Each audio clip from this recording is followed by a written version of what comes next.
Welcome to this Talking Hoosier Baseball post-game interview session. I'm Carl James. Today is Wednesday, March 16th, 2022. Indiana had an offensive onslaught last night, defeating Kentucky out of the SEC by a score of 20-7, getting a run in every inning with 23 hits, 6 home runs, and 9 doubles. Josh and I caught up with head coach Jeff Mercer, as well as left-handed pitcher Grant Holderfield, who gave up no runs in a 3.2 inning save, and designated hitter Hunter Jessee, who went 3 for 4 with 2 home runs.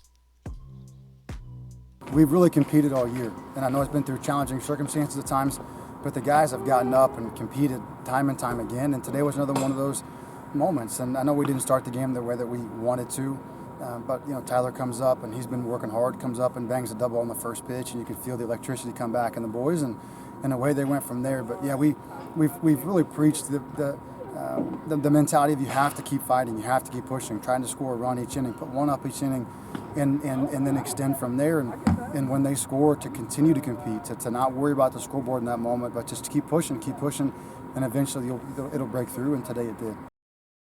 The contact throughout the game was hard. Balls were really, even the balls on the ground seemed to be screaming today. Yeah, baseball is such a game of elements, right? Where the wind, the stadium, the strike zone it all plays such an impact. Maybe unlike any other sport. And when you have a strike zone that you have to throw into, we've trained so hard. Those guys are so physical. If you have to throw it in the strike zone, I feel confident that we'll make hard contact consistently. May not get a hit. But those guys have worked their tails off. They're so strong, and Chris, our strength coach, has done such a great job, and they've really pushed themselves in their training that I do feel confident they'll make hard contact when the ball's in the zone. And today we had a good zone, and it was a good night to hit, and we made a lot of hard contact, and those guys just kept going. We just kept coming in waves, and obviously on good days like this, it keeps going, and now we have to carry that forward and continue to compete like that, whether you're going to score 20 runs or not. But it has to be the mentality. You have to have hard contact, and when you hit the ball 95 or above, and you have like a 66% chance of getting on base, whatever it is, we just have to hit the ball hard somewhere and run like crazy.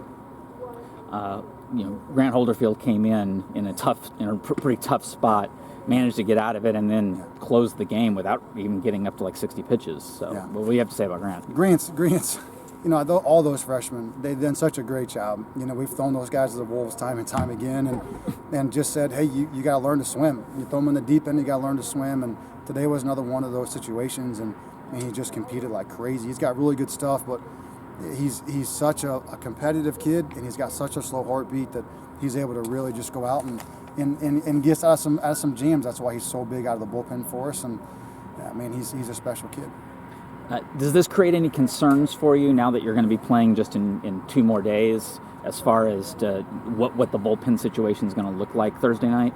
Not necessarily for Thursday. So we'll go Thursday, Saturday, 2 Sundays. So obviously, you feel good about Perkins, and those guys that through Sunday of this past weekend will be back up on Thursday, and then it's a single on Saturday. So I feel fine about where we're at in that regard. And some of those guys are going to have to continue to grow. They're going to have to step up. They're going to have to compete. They're talented enough to do it.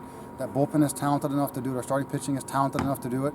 They're just going to have to go out and do it. And we have to keep running them out there until they do. But, obviously knowing you have an offense that can do these things certainly helps you to settle in and go compete. But they're just going to have to do it.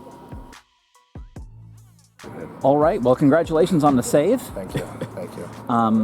You were really pounding the zone today. What was working for you? I was really going inside with feeders or sinkers, and then just blowing them away and backdoor to both hitters with my slider. So it was honestly sinkers to both sides of the plate and sliders as well. So that was really working for me. Yeah. It does look like your assortment's a little bit different based on righties and lefties, but seems to be working with both today.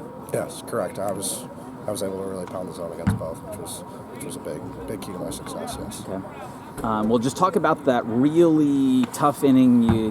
You only had a 1-run lead. Yep. You were trying to hold on to it. What was going through your mind at that point? Well, I was just I came in with bases loaded, 1 out, and I was facing a righty, so I was just thinking either weak contact, strike him out, third up, striking him out, getting the job done, and then doing it again. And walking off with no runs scored. So that was big for us and our momentum. It's been a bit of struggle for this for your pitching staff in general to just allowing a lot of free passes.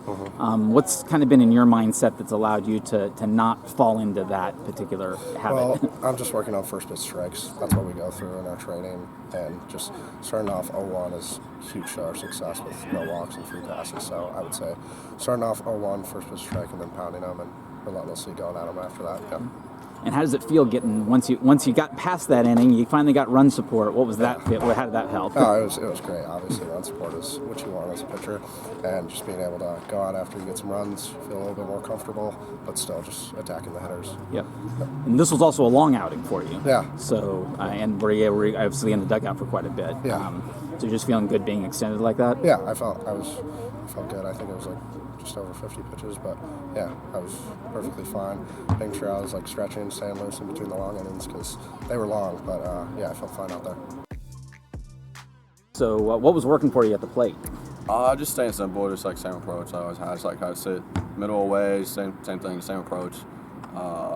Just teammates having confidence in me kind of just helped me just have a good day, feel good at the plate, just have a good day is what it is. So. Okay. So you've kind of been working to get a spot, in the starting lineup. Yeah. What have you been doing outside of the games to get that spot? Yeah, I mean, just come in every day, just do your drill work, teammate trust, stuff like that. I mean, just honestly, just get your drill work in, just keep practicing, because you never know when this team's gonna need you or something like that. So just kind of be ready and just trust your hard work, and then when you get in the game, just kind of just play, man, have fun. So, just how did it feel to have two huge home runs like that today? It was awesome. I haven't had a home run here, so it was kind of cool with fans, with students not being out. Fans showed up today, so that was great. Good atmosphere, everything. So I was super happy with. Super fun. So. A schedule change is in effect for the coming Xavier series to avoid Friday rainy weather. The series at Bart Kaufman Field will start Thursday at 6 p.m.